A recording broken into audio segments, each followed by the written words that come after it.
ورحمۃ اللہ وبرکاتہ۔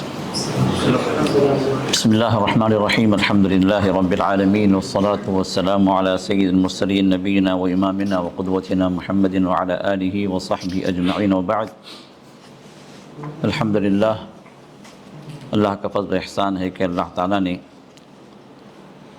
نبی علیہ السلام کی صحیح احادیث کو جاننے اور سننے کا موقع اس نے عنایت فرمایا ہے، اور کتاب جامع السنہ کی ان صحیح احادیث کا مطالعہ ہم کرتے چلے آ رہے ہیں، اور یہ ہماری 13ویں مجلس ہے۔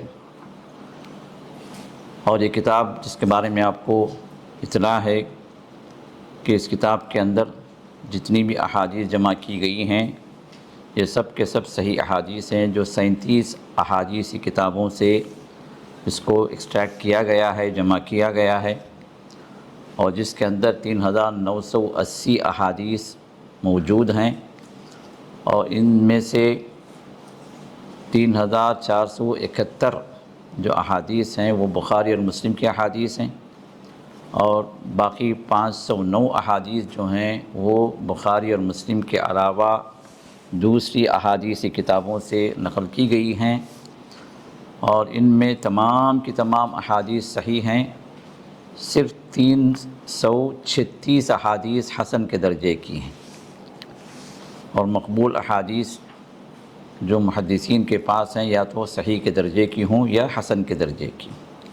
یہ دو ہی درجات ہیں جس کو مقبول حدیث کہا گیا، جو قابل عمل، جو بطور حجت، بطور دلیل ہم اس کو اختیار کر سکتے ہیں۔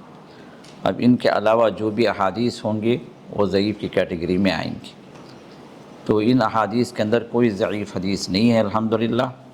تو یہ جو بھی احادیث ہیں، جس طرح اس سے پہلے بتلایا گیا کہ اگر ان احادیث پر ایک گزر ہو جائے، ایک مسلمان کا ان احادیث کا علم ہو جائے، تو اس کا مطلب یہ ہوا کہ رسول اللہ صلی اللہ علیہ وسلم سے جتنی صحیح احادیث مروی ہیں، تقریباً ان احادیث کا علم اس کو ہو گیا۔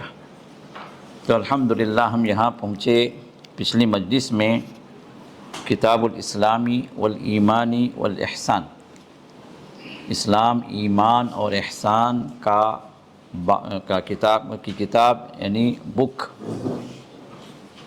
جس کے اندر اسلام اور ایمان اور احسان کے ابواب کو جمع کیا گیا ہے۔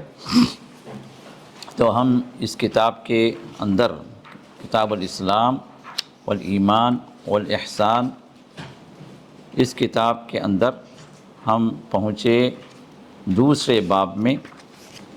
پہلا باب تھا، اس کا پہلا چیپٹر تھا باب تعریف الاسلام و لوازمی۔ اس کے اختتام کے بعد ہم نے شروع کیا باب تعریف الایمان و علاماتی، ایمان اور اس کی علامتوں کی تعریف، اس کا بیان۔ تو اس میں ہم حدیث نمبر 386 تک ہم پہنچ چکے تھے پچھلی مجلس میں۔ تو آئیے ہم جو ہے شروع کرتے ہیں اس کے بعد والی احادیث سے ہماری آج کی اس مجلس کو۔ تو 387 یعنی 387 یہ آج کی نشست کی پہلی حدیث ہے۔ میم عن العباس بن عبد المطلب، عباس بن عبد المطلب رسول اللہ کے چچا ہیں۔ تو آپ فرماتے ہیں کہ سمعت رسول اللہ صلی اللہ علیہ وسلم، میں نے رسول اللہ صلی اللہ علیہ وسلم کو فرماتے ہوئے سنا، یقول ذاق طعم الایمان، اس آدمی نے ایمان کا مزہ چکھ لیا، من رضی باللہ ربا، جو اللہ تعالیٰ کو اپنا رب کی حیثیت سے جو بندہ راضی ہو گیا، خوش ہو گیا، مطمئن ہو گیا کہ اللہ میرا رب ہے، وبالاسلام دینا، اور اسلام میرا دین ہے، وبمحمد رسولہ، اور محمد صلی اللہ علیہ وسلم میرے رسول ہیں۔ تو یہ تین چیزیں کہ اللہ میرا رب ہے، اسلام میرا دین ہے، اور محمد صلی اللہ علیہ وسلم میرے رسول ہیں، جو اس کو اپناتا ہے ان تینوں چیزوں کو، وہ در حقیقت دنیا کے اندر بھی کامیاب ہے، آخرت میں بھی کامیاب ہے۔ اور ہمیں اور آپ کو معلوم ہے یہی سوالات قبر میں بھی کیے جائیں گے۔ یہ 3 سوالات قبر میں بھی کیے جائیں گے، اور دنیا کے اندر بھی جو اس کی گواہی دیتا ہے اس کو رسول اللہ صلی اللہ علیہ وسلم نے جنت کی بشارت دی، حتیٰ کہ یہ چیز جو ہے اس کا اقرار ان تینوں چیزوں کا اذان کے بعد بھی بعض روایات میں ثابت ہے کہ اذان کے بعد بھی ہم کہیں رضیت باللہ ربًا وبالاسلام دینا وبمحمد نبیّا، اور بعض روایات محمد رسولا۔ تو اس کی گواہی در حقیقت انسان کو اس کے دین پر ثابت قدم ہونے کا اقرار ہے، اور اللہ کے رب ہونے کا اس میں اقرار ہے، اور محمد صلی اللہ علیہ وسلم اس کے رہنما ہیں، اس کے رسول ہیں، اس کا اقرار ہے، جو اس کو دنیا کے اندر بھی اللہ تعالیٰ کامیاب کرتے ہیں، اور قبر میں بھی اور حشر میں بھی انشاءاللہ اللہ تعالیٰ اس کے ذریعے سے جنتوں میں داخل فرمائیں گے۔ 388 388 خامیم بخاری مسلم عن انس رضی اللہ عنہ قال قال رسول اللہ صلی اللہ علیہ وسلم ثلاث من کن فیہ وجد حلاوۃ الایمان، 3 باتیں جس کسی کے اندر بھی ہوں گی وہ ایمان کی چاشنی کو، ایمان کی مٹھاس کو پائے گا۔ پہلی حدیث کے اندر ایمان کا مزہ چکھے گا، یہاں ایمان کی مٹھاس کو پائے گا۔ اس کا مطلب یہ ہوا کہ ہمارے پاس صرف مزہ جو ہے کھانوں کا ہوتا ہے، مٹھاس جو ہے صرف حلووں کا ہوتا ہے، لیکن اللہ کے جو نیک بندے ہوتے ہیں ان کے لیے اللہ کے رسول نے فرمایا کہ ان کا مٹھاس جو ہے ایمان کا وہ چکھتے ہیں، اور اسی ایمان کی مٹھاس کی وجہ سے ایمان کی راہ میں، اسلام کی راہ میں، اللہ کی بندگی کی راہ میں جتنی بھی مشکلات آتی ہیں، پریشانیاں آتی ہیں، آزمائشیں آتی ہیں، وہ ثابت قدم ہو جاتے ہیں، انہیں کوئی تکلیف محسوس نہیں ہوتی اس بارے میں۔ کیوں؟ وہ مٹھاس جو پاتے ہیں، وہ ایسی مٹھاس ہوتی ہے جس کے مقابلے میں دنیا کی ہر مصیبت ان کے لیے آسان ہو جاتی ہے، وہ ایسا مزہ ہوتا ہے جس کے مقابلے میں دنیا کی ہر آزمائش وہ پار کر جاتے ہیں۔ تو یہ جو ہے جہاں پر ایمان کا نور ہوتا ہے وہاں پر ایمان کا مزہ بھی ہے، جہاں ایمان کا مزہ ہے وہاں پر ایمان کی مٹھاس بھی ہے۔ تو رسول اللہ صلی اللہ علیہ وسلم نے ارشاد فرمایا، اب ایک اور روایت میں وجد طعم الایمان، وہ ایمان کے مزے کو چکھے گا۔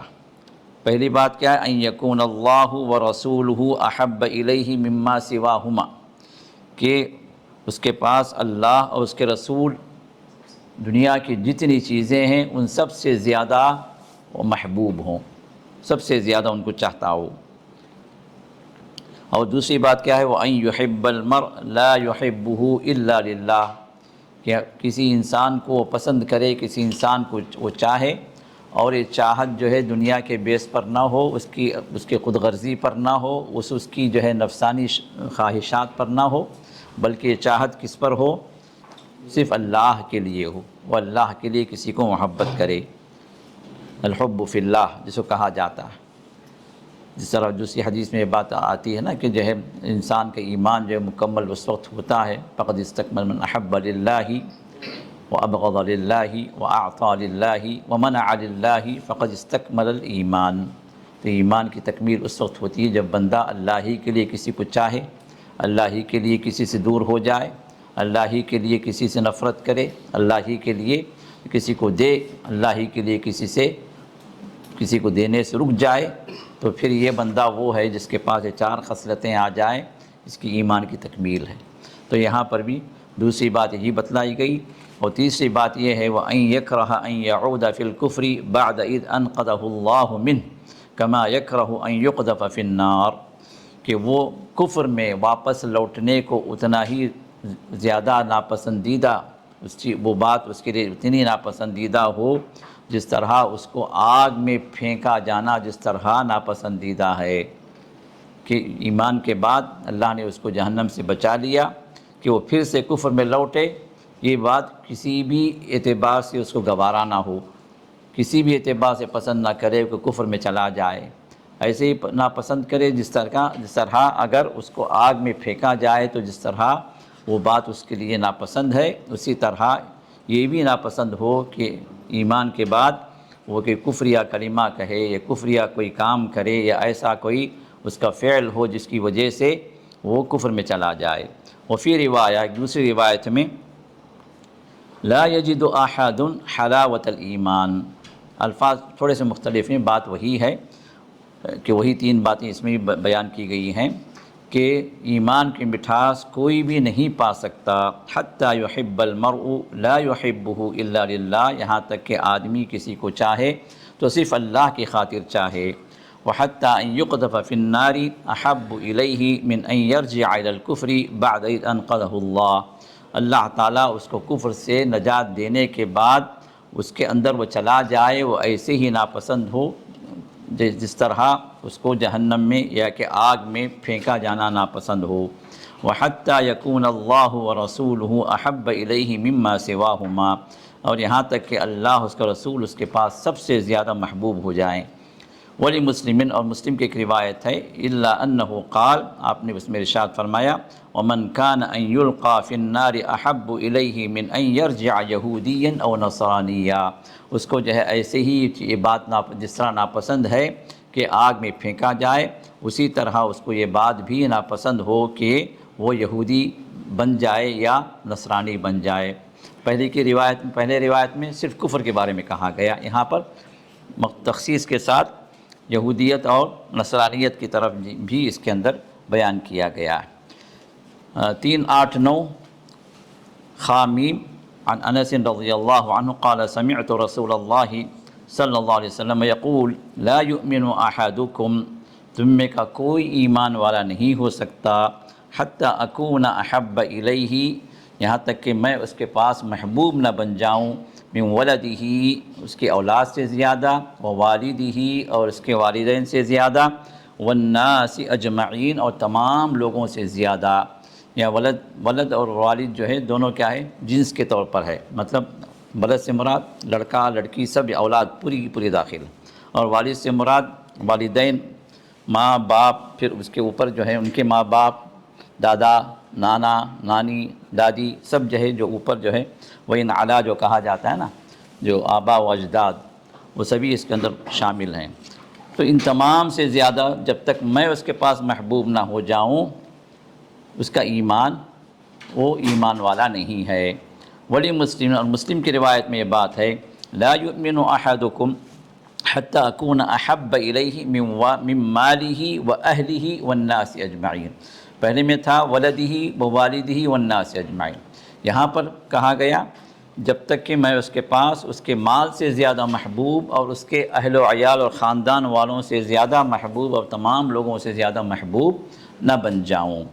اب یہاں پر جو ہے احادیث کے اندر جو ہے لا یؤمن احدکم، ایسے بہت ساری احادیث ہیں، آگے بھی ایک حدیث آ رہی ہے کہ تم میں کا کوئی آدمی ایمان والا نہیں ہو سکتا۔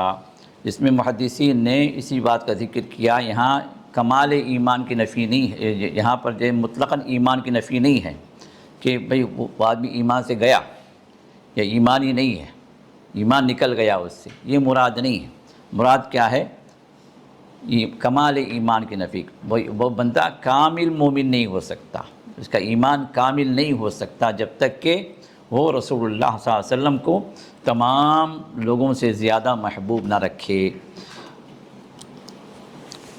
390 خا عن عبداللہ بن ہشام القرشی قال كنا مع النبی صلی اللہ علیہ وسلم وهو آخذ بید عمر بن الخطاب، ہم رسول اللہ کے ساتھ تھے اور رسول اللہ صلی اللہ علیہ وسلم عمر بن الخطاب کے ہاتھ کو پکڑے ہوئے تھے۔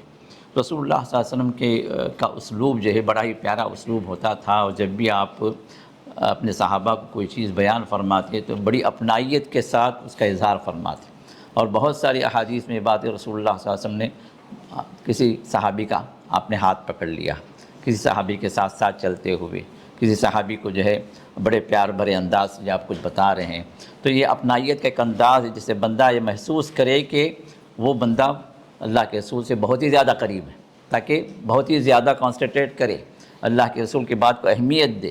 تو یہاں پر حضرت عمر کے ہاتھ کو پکڑے ہوئے اللہ کے رسول نے فرمایا، فقال، تو اللہ کے رسول حضرت عمر کے ہاتھ کو پکڑے ہوئے تھے، فقال له عمر، تو عمر نے کہا یا رسول اللہ، اے اللہ کے رسول، لأنت احب الی من کل شیء الا نفسی، آپ دنیا کے اندر سب سے زیادہ مجھے محبوب ہیں سوائے میری جان کے۔ اب بندے کو اپنی جان محبوب پیاری ہوتی ہے، تو اس کا انہوں نے اظہار کیا۔ فقال النبی صلی اللہ علیہ وسلم، تو اللہ کے رسول صلی اللہ علیہ وسلم نے جواب دیا، لا والذی نفسی بیدی، جس کے ہاتھ میں میری جان ہے، ہرگز اس طرح نہیں ہے، ایسے نہیں ہو سکتا۔ حتی اکون احب الیک من نفسک، یہاں تک کہ میں تمہارے پاس تمہاری جان سے زیادہ محبوب نہ ہو جاؤں، اس وقت تک تمہارا ایمان کامل نہیں ہوگا۔ فقال له عمر، تب عمر نے کہا فإنه الآن، جب آپ اس طرح آپ فرما رہے ہیں کہ مجھ سے میری جان سے بھی زیادہ آپ کو میں محبوب رکھوں، تو ضرور جو ہے میں آپ کو میری جان سے زیادہ محبوب رکھتا ہوں، الآن میں جو ہے آپ کی بات پر جو ہے میں متفق ہوں۔ لأنت احب الی من نفسی، آپ جو ہے میری جان سے بھی زیادہ محبوب ہیں۔ فقال النبی صلی اللہ علیہ وسلم الآن یا عمر، تو آپ نے فرمایا کہ ہاں اب جو ہے اے عمر ایمان کی تکمیل ہے۔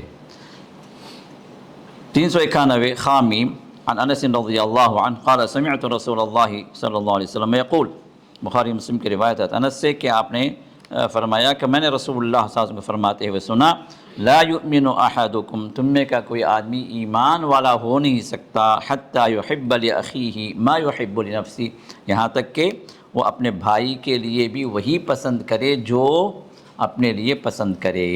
اب یہاں پر بھی کیا ہے، لا یؤمن احدکم سے مراد کیا ہے؟ ہاں کمال ایمان کی نفی ہے کہ اس کا ایمان کامل نہیں ہو سکتا، یہ نہیں کہ وہ ایمان سے نکل گیا، یہ مراد نہیں ہے۔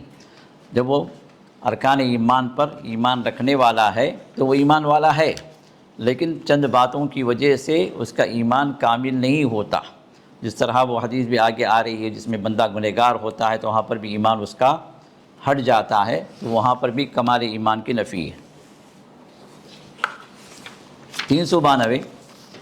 392 خامیم عن ابی موسیٰ الاشعری رضی اللہ عنہ ان رسول اللہ صلی اللہ علیہ وسلم قال، کہ آپ نے ارشاد فرمایا المؤمن للمؤمن کالبنیان یشد بعضہ بعضا وشبک بین اصابعہ، آپ نے فرمایا کہ ایک مومن دوسرے مومن کے لیے ایک عمارت کی طرح ہے۔ عمارت میں کیا ہوتا ہے، ایک اینٹ دوسری اینٹ سے جڑتی ہے، ایک دیوار دوسری دیوار سے جڑتی ہے تو پھر وہ عمارت بنتی ہے، تو جتنی مضبوطی ہوگی اتنی عمارت کی مضبوطی بھی ہوگی۔ تو آپ نے ایک مومن کا تعلق دوسرے مومن سے بیان کرتے ہوئے آپ نے مثال بھی بیان فرمائی، اور آپ نے عملی طور پر اس کا مظاہرہ بھی کیا، وہ کیا ہے، وشبک بین اصابع، اپنی انگلیوں کا آپ نے اس طرح ایک دوسرے میں داخل کر کے آپ نے بتایا کہ اس طرح ہونا چاہیے۔ تو تشبیک جو ہے رسول اللہ صلی اللہ علیہ وسلم نے ایک سے زائد موقعوں پر، تشبیک کا مطلب انگلیوں میں انگلیاں داخل کرنا، یہ جو ہے نماز کی حالت میں یا نماز کے انتظار میں منع ہے۔ نماز کی حالت میں یا نماز کے انتظار میں آپ بیٹھے ہوئے ہیں تو اللہ کے رسول صلی اللہ علیہ وسلم نے منع کیا، ورنہ عمومی طور پر مثال دینے کے لیے رسول اللہ صلی اللہ علیہ وسلم نے ایک سے زائد موقع پر اس طرح آپ نے ہاتھ کی انگلیاں ایک دوسرے میں داخل کر کے آپ نے مثال کے طور پر بیان فرمائی ہے۔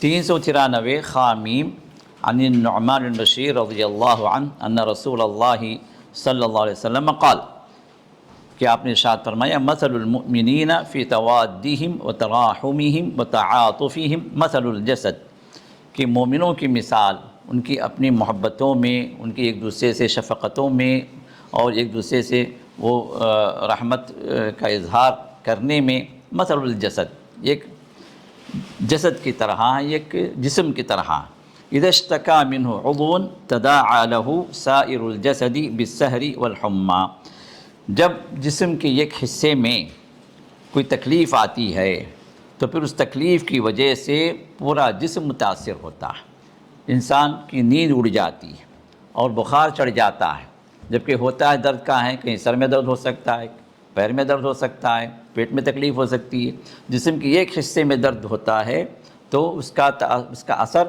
پورے جسم پر ظاہر ہوتا ہے۔ تو آپ نے ارشاد فرمایا ایک اور روایت میں المؤمنون کرجل واحد، مومنین کی مثال کیا ہے، ایمان والوں کی مثال ایک شخص کی طرح ہے، اذا اشتکا رأسہ تداعی لہ سائر الجسد بالسہر والحمى، اگر اس کے سر میں تکلیف ہوتی ہے تو اس کا اثر جسم کے تمام حصے کو متاثر کرتا ہے، یہاں تک کہ وہ بندہ رجگائی کرتا ہے، نیند جو اس کی ختم ہو جاتی ہے، والحمى، اور بخار اس کو چڑھ جاتا۔ ولی مسلم اور مسلم کی روایت میں المسلمون کرجل واحد، جس سے پہلے کی روایت میں کیا تھا المؤمنون، اب یہاں کیا ہے روایت میں المسلمون کرجل واحد۔ عمومی طور پر کیا ہے جب الگ الگ ذکر کیا جائے، المؤمنون کا ذکر آئے تو اس سے مسلمان بھی مراد ہوتے ہیں، المسلمون کا ذکر جب آتا ہے تو المؤمنون بھی مراد ہوتے ہیں، لیکن اگر مؤمنون مسلمون دونوں کا ایک ساتھ ذکر اگر ہو تو پھر دونوں الگ الگ ہو جاتے ہیں۔ الگ الگ کس اعتبار سے؟ مسلمون وہ لوگ ہیں جو صرف ظاہری طور پر ارکان اسلام کی پابندی کرنے والے ہیں، اور مومنون سے مراد کون ہیں؟ جو ارکان ایمان پر یقین رکھنے والے ہیں۔ یہاں پر فرق ہو جاتا ہے، ورنہ عمومی طور پر جہاں کہیں بھی ایمان والے کہا جائے وہاں پر اہل اسلام بھی مراد ہے، جہاں اسلام والے یا اہل اسلام کہا جائے وہاں ایمان والے بھی مراد ہیں۔ تو یہاں پر روایات کا اختلاف ہے، ایک میں المؤمنون ہے، دوسرے میں المسلمون ہے۔ کرجل واحد کہ مسلمان ایک آدمی کی طرح، ایک شخص کی طرح، ان اشتکا عینہ، اس سے پہلے اشتکا رأسہ آیا، اس کے سر میں تکلیف، اب یہاں پر فرمایا اگر اس کی آنکھ تکلیف دے، آنکھ کے اندر تکلیف آ جائے، اشتکا کلہ تو اس کا پورا بدن اس کو محسوس کرتا ہے، وَإِنِ اشتکا رأسہ اشتکا کلہ، اسی طرح سر میں اگر تکلیف آ جائے تو پورے جسم کے اندر وہ تکلیف محسوس ہوتی ہے۔ تو اسی طرح مسلمانوں کی بھی مثال ہے، مطلب یہ مسلمانوں کے کسی ایک فرد کو بھی کوئی تکلیف آتی ہے تو یہ تکلیف محسوس ہونی چاہیے تمام مسلمانوں کو۔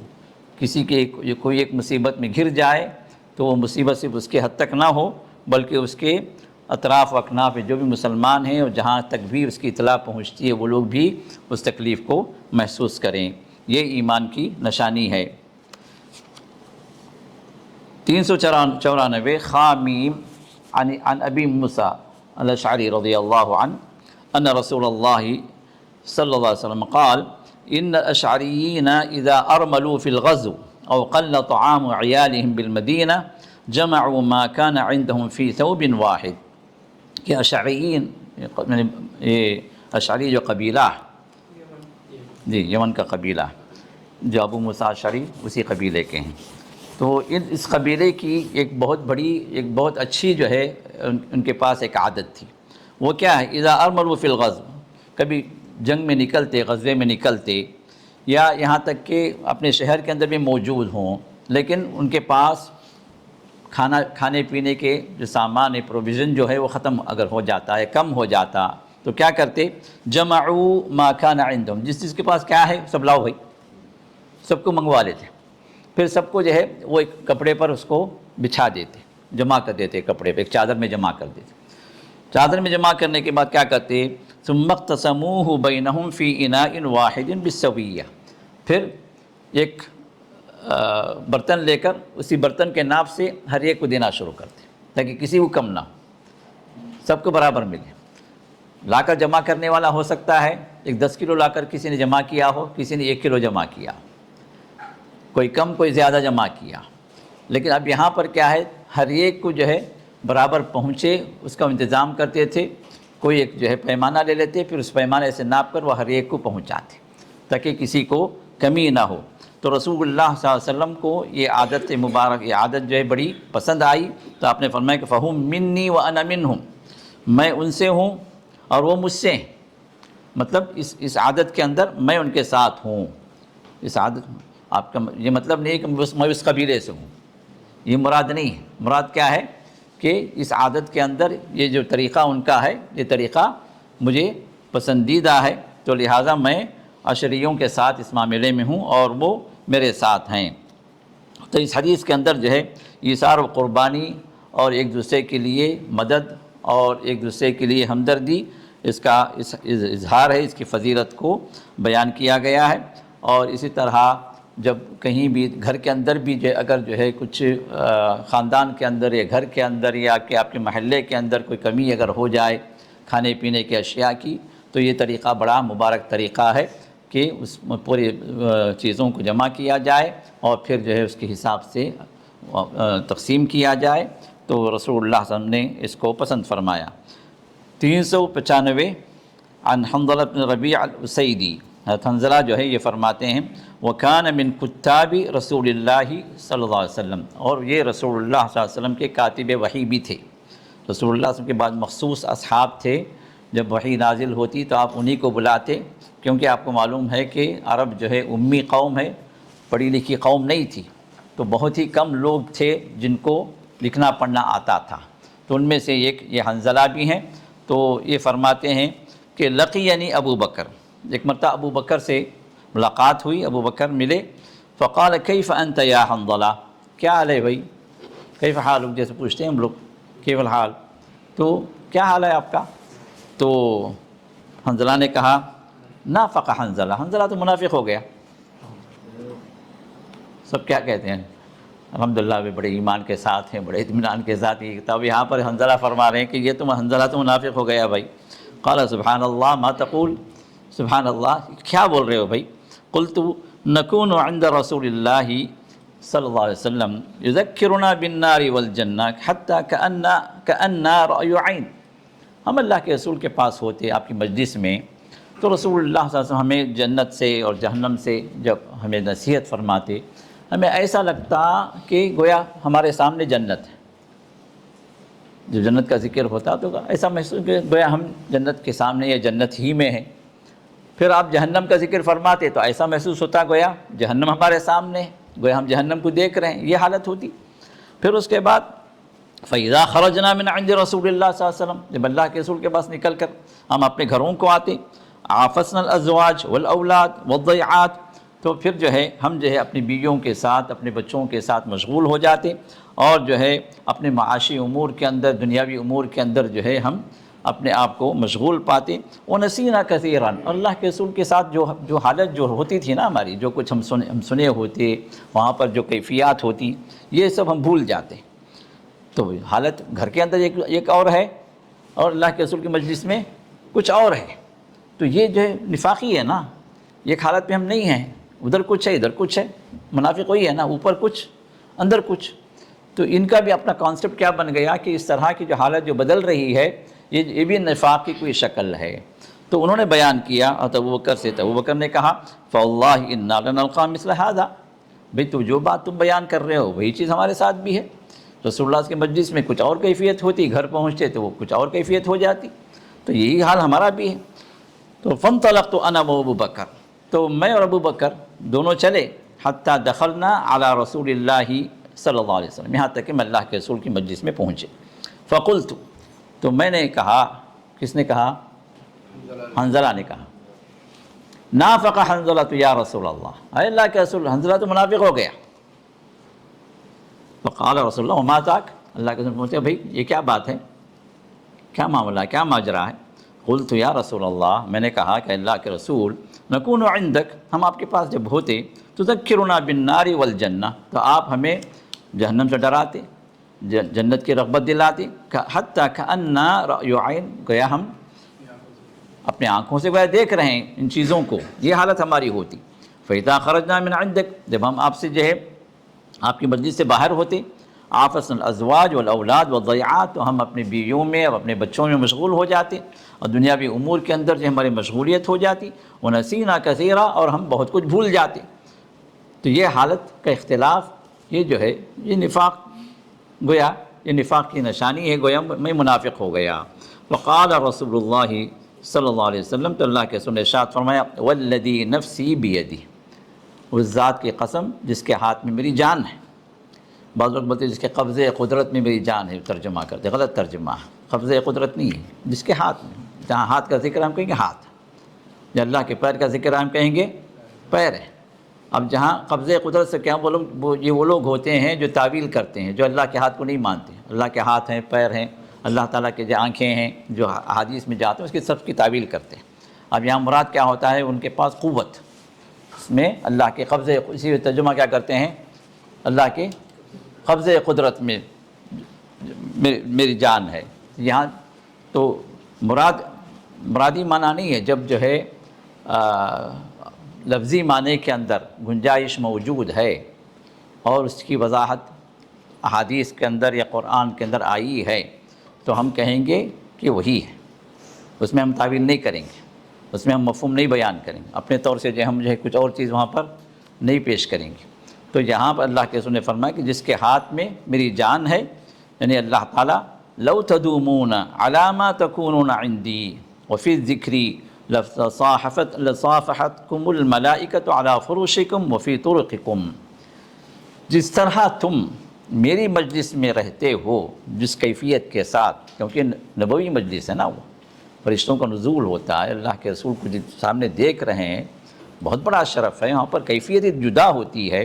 تو اگر یہ چیز جو اگر میرے پاس تم محسوس کرتے ہو، وہی چیز اگر قائم رہے تمہارے ساتھ، اور پھر ذکری، اور اللہ کا ذکر کرتے وقت ہمارے جو کیفیت ہوتی ہے، اگر وہی چیز اگر تمہاری ہمیشہ باقی رہے، وہی کیفیت، تو پھر تمہاری حالت یہ ہوگی کہ فرشتے تم سے مصافحہ کریں گے، فرشتے تم سے ملیں گے، علی فروشکم، یہاں تک کہ تمہارے اپنے بستروں میں بھی اور تمہارے راستوں میں بھی، یعنی فرشتے تمہارے ساتھ ہمیشہ ہوں گے، گویا تم فرشتوں سے ملاقات کرتے ہو، وہ حالت ہوگی۔ ولیکن یا حنظلہ ساعۃ وساعہ، ثلاث مرات، آپ نے 3 مرتبہ فرمایا، لیکن حنظلہ وقت وقت کی بات ہے، یہ وقت الگ ہے میری مجلس کا، وہ وقت الگ ہے جو تم اپنی بیویوں اور بچوں کے ساتھ رہتے ہو، دونوں میں فرق ہے، کبھی یہ کیفیت ہوگی، کبھی وہ کیفیت ہوگی۔ تو یہاں پر رسول اللہ صلی اللہ علیہ وسلم نے ان کی کیفیت کے اختلاف کو آپ نے نفاق نہیں قرار دیا، بلکہ کوئی ایمان ہی کی ایک حالت، کبھی جیسا ایمان کیا ہے، یزید و ینقص، یزید بالطاعہ و ینقص بالمعصیہ، تو یہ جو ایمان کی کیفیت ہے، جب بندہ جتنا اللہ تعالیٰ کی اطاعت میں آگے بڑھتا ہے، اس کا ایمان بھی بڑھ جاتا ہے، وزادہم ایمانا، اللہ نے فرمایا کہ ان کا ایمان بڑھ جاتا ہے جب اللہ کی آیات ان پر تلاوت کی جاتی ہے۔ اور اسی طرح انسان جب گناہ میں مبتلا ہوتا ہے یا کہ اس کیفیت سے ہٹتا ہے، تو ایمان کے اندر نقص بھی آ جاتا ہے، اس کے اندر کمی بھی آ جاتی ہے۔ وفی روایہ، ایک اور روایت میں، کننا عند رسول اللہ صلی اللہ علیہ وسلم، وہی فرماتے ہیں، کون؟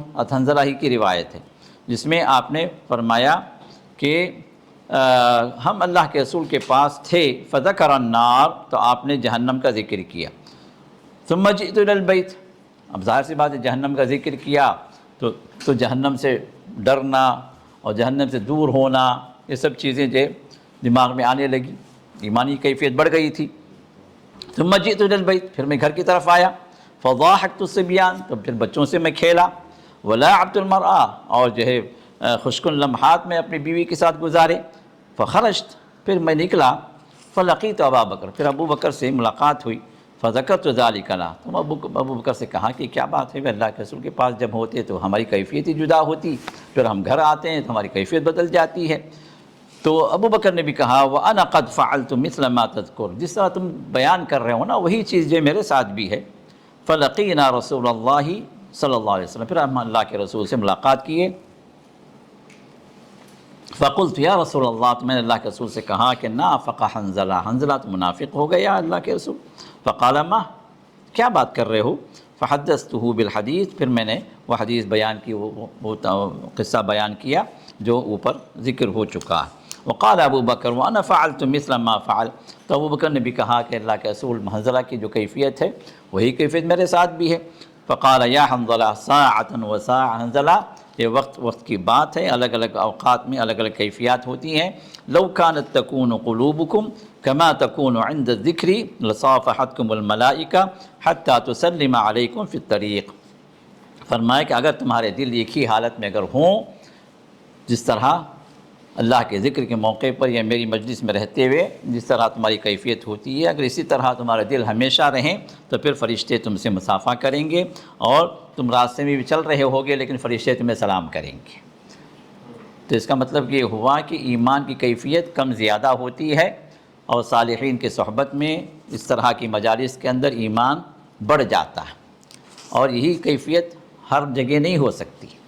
جہاں آپ کی حالت بدلتی ہے، جہاں آپ کی مجلسیں بدلتی ہیں، جہاں آپ کے کام بدلتے ہیں، تو پھر ایمانی کیفیات بھی بدل جاتی ہیں، لیکن ایمان ختم نہیں ہوتا ہے، لیکن ایمان کے اندر کمی زیادتی ہوتی ہے، جس طرح یہ احادیث ہمیں بتلاتی ہیں۔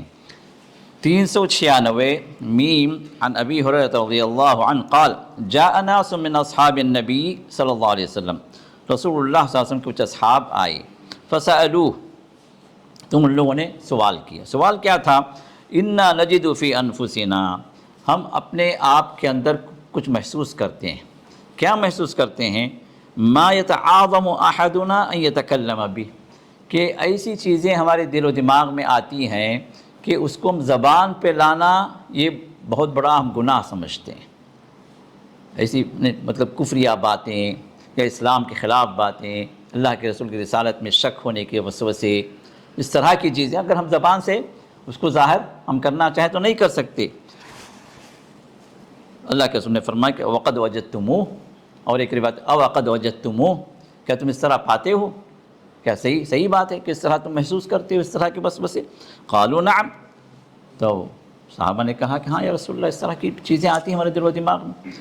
قال ذاک صریح الایمان، آپ نے فرمایا کہ یہ ایمان، سچا ایمان ہونے کی نشانی.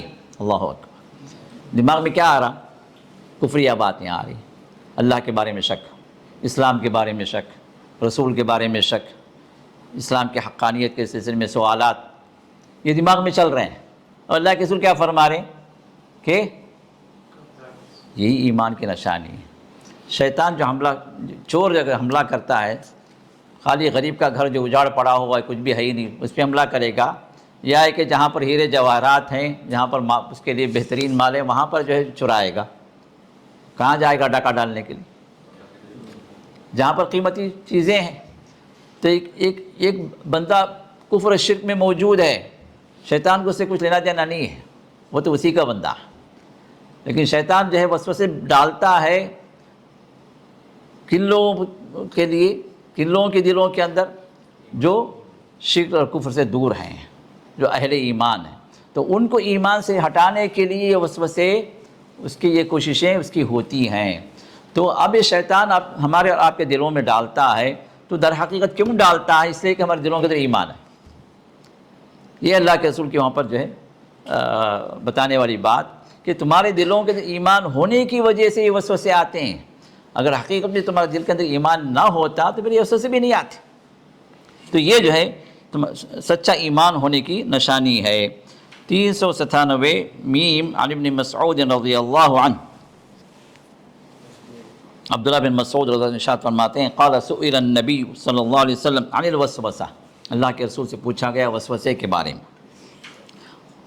قال تلک محض الایمان، یہ سچا ایمان ہونے کی نشانی ہے. وسوسے جو آتے ہیں، وسوسے کہاں سے آتے ہیں؟ کس کی طرف سے آتے ہیں؟ الذی یوسوس فی صدور الناس. پھر آخر میں کیا کہا؟ من الجنتی والناس. تو یہ وسوسے جو پیدا ہوتے ہیں در حقیقت ہمارا ایمان ہونے کی وجہ سے یہ وسوسے پیدا ہوتے ہیں، شیطان پیدا کرتا ہے. وفی روایہ، اور ایک اور روایت میں سئل النبی صلی اللہ علیہ وسلم عن الوسوسہ، وسوسے کے بارے میں پوچھا گیا. فقالوا ان احدنا لیجد فی نفسه ما لان يحترق حتى يصير حمامہ. ہم میں کا کوئی شخص ایسی چیزوں کو اپنے اندر محسوس کرتا ہے، پاتا ہے وسوسوں کی شکل میں، کہ اس کا بیان کرنا جو ہے اس سے بہتر یہ ہے کہ وہ بندہ جو جل کر کوئلہ بن جائے. یہ آسان ہے، لیکن ان باتوں کا اظہار کرنا جو وسوسوں کی شکل میں اس کے دل و دماغ میں آتے ہیں وہ آسان، وہ ممکن نہیں ہے، وہ بڑی بھاری ہے. اور یخر من السماء الى الارض، یا کہ اوپر سے نیچے گر جائے، یہ آسان ہے. احب الیہ من ان یتکلم بہ، یہ کام زیادہ جو آسان ہے، زیادہ جو ہے محبوب ہے بنسبت ہے کہ ان باتوں کا ہم اظہار کریں جو ہم پاتے ہیں. تو آپ نے فرمایا کہ ذالک محض الایمان، یہ صریح ایمان ہونے کی، صحیح ایمان ہونے کی نشانی ہے. کیونکہ شیطان ایسے ہی ایمان والوں پر حملہ کرتا ہے وسوسوں کی شکل میں. کیونکہ جب انسان کو وہ شرک طرف نہیں لا سکتا، براہ راست اللہ کی معصیت میں مبتلا نہیں کر سکتا، تو پھر اس کی جو آخری چال ہوتی ہے وہ وسوسے مبتلا کرتا ہے. وسوسے پیدا کرنے میں وہ کامیاب اگر ہو جاتا ہے تو اس کی بہت بڑی کامیابی اپنے آپ کو سمجھتا ہے. تو اسی وجہ سے بعض جو ہے ایمان والوں کو وسوسے اس کے اندر لاتا ہے، اس کے اندر عقیدے میں، ایمان میں، ایمانی مسائل کے اندر، ایمانی امور کے اندر وسوسے شروع کر دیتا ہے۔ اور خاص طور پہ یہ وسوسے آج کے دور کے اندر جو نیٹ سرفنگ میں جو ہمارے نوجوان جو بیٹھتے ہیں نا، جو الگ الگ سائٹس پر جو ہے ریسرچ کرتے، ریسرچ کے نام پر ادھر ادھر جاتے ہیں، تو کئی سائٹ جو ہے ایتھسٹ کی سائٹس ہوتی ہیں، جو اللہ کے انکار والوں کی سائٹس ہوتی ہیں، جو اسلام کے خلاف، اسلام کا نام اسلام کا نام ہوتا ہے لیکن حقیقت میں ہوتی ہیں اسلام دشمن سائٹس ہوتی ہیں۔ تو اس میں جاتا ہے انسان تو ان کے دلائل کو پڑھتا ہے تو پھر یہ وسوسے اس کے دماغ میں، اور کئی ایسے نوجوان بھی ہوتے ہیں، اللہ حفاظت فرمائے ہمارے جوانوں کی، ہمارے اپنے بچوں کی، کہ موجودہ دور کا جو فتنہ ہے یہ نیٹ سرفنگ کا بہت بڑا فتنہ ہے، جس میں ہمارے بچوں کو، ہمارے نوجوانوں کو، ہمارے کالج میں پڑھنے والے جو نوجوان لڑکے اور لڑکیاں ہیں ان کو اسلام کے باہر کرنے کے لیے یہ وسوسے اور یہ شبہات پیدا کیے جاتے ہیں، جو علم نہ ہونے کی وجہ سے ان شبہات کا یہ شکار ہو جاتے ہیں، اور پھر یہ علماء سے پوچھتے بھی نہیں، علماء سے کلیریفائی بھی نہیں کرتے، اور ان وسوسوں کو اپنے دلوں کے اندر پالتے ہیں، یہاں تک کہ وہ کفر میں نکل جاتے ہیں۔ اور کئی ایسے بھی ہمارے سامنے نظر آئے کہ اسلام ہی کو چھوڑ دیا انہوں نے، ماں باپ ماشاءاللہ پکے مسلمان، ماں باپ پوری طرح اسلام پر ثابت قدم ہیں، لیکن بچوں کو انہوں نے آزاد چھوڑ دیا کہ جو چاہے پڑھو، جیسے چاہے پڑھو، جیسے چاہے تم اپنی زندگی گزار لو۔ تو پھر اس کا نتیجہ یہ ہوتا ہے کہ بچے آٹومیٹک اسلام سے نکل گئے، یہاں تک کہ نمازوں کو چھوڑ دیا، عید کی نماز تک بھی نہیں پڑھنے والا بندہ۔ خود میرے سامنے جو ہے ایک گھرانہ بطور مثال موجود ہے کہ ماشاءاللہ دیندار گھرانے، ان کے والدین جو ہے، والد اور والدہ دونوں بھی ماشاءاللہ ایک جماعت، بڑی جماعت کے رکن میں سے ہیں، سمجھ گئے ہوں گے آپ لوگ، ہاں رکن میں سے ہیں، ہاں تو اور ہفتہ واری اجتماعات چلتے ہیں گھروں کے اندر۔ لیکن بچے کا مسئلہ کیا ہے؟ اب یہ بچہ جو ہے ایسا ہے کہ دین سے کوئی تعلق نہیں، نہ رمضان آتا ہے روزے رکھتا ہے، نہ کوئی نماز پڑھتا ہے، نہ جو ہے عید کی نماز کو بھی وہ حاضر ہونے کے تیار نہیں، صرف لوگوں کو دکھانے کے لیے زبردستی کھینچ کے لے جاتے ہیں اس کو، بھئی چل بھائی ہماری ناک تو رکھ لے کم از کم۔ اب وہ نماز پڑھتا بھی ہے تو اپنے والدین کے لیے پڑھ رہا، اللہ کے لیے نہیں، دین سے نکل گئے۔ وجہ کیا ہے؟ یہ شبہات، یہ جو ہے وسوسے، اس کو یہ یہاں سے انسائٹ سے جو ملے وہ اس پر ایمان لے کر آ گئے۔ اب یہ چیزیں کیا ہیں؟